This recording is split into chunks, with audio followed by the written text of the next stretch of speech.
air fryer, pork belly. Ilagyan ko lang ng konti na sili. And ground black pepper. Sili, fresh from our garden.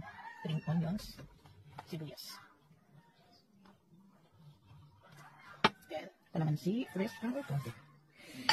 And liquid seasoning.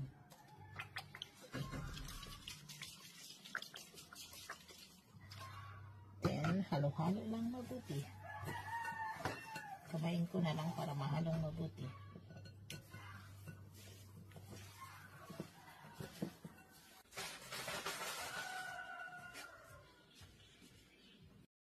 Minarinate ko na yung pork ribs ng Maggi Sabor Classic, chili mansi, liquid seasoning, calamansi, and ground black pepper for at least 30 minutes. Ayan, nakapatoy ko na yung onion sa butter. Then, garlic. Ayan, nilagay ko na yung minarinate kong pork ribs, then yung pineapple. Ayan, pineapple juice. Inad ko na rin yung ground black pepper, tomato ketchup, oyster sauce, and yung ginawa kong homemade chili sauce.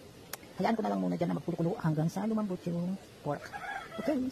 Ito na guys, yung niluto kong sinalsahang pork ribs. Kain tayo.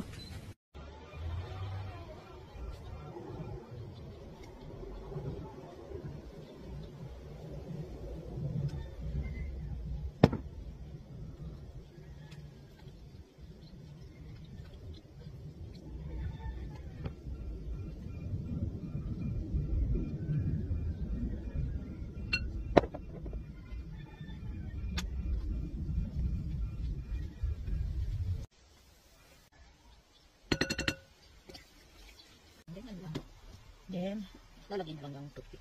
Ayan. Pero wala akong toothpick ngayon, kaya ito na lang yung ginawa ko. Ayan.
Good morning people! For today's video, magluluto ako ng igado. Ayan, yung canned juice.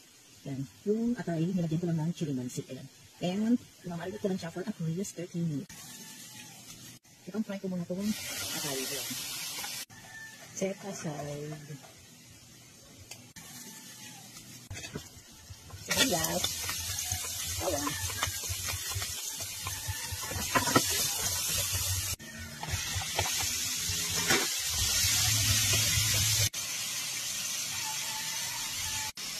Lagyan ng konting tubig at hintayin lumambot yung kanin. Then, ayan, ibabalik ko na itong liver. Then, agad ka na. Then, gama ko ito. Balik ko ito.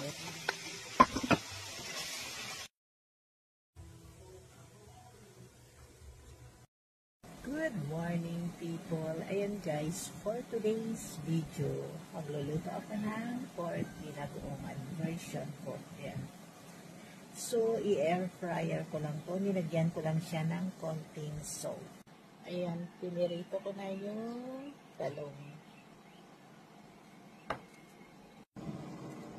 Igisa ang sibuyas. Bawang. Ano ko na rin po? Sinihal ko alam ko yung problem. Goong alaman. Suka. Ripen. Ayan, talong.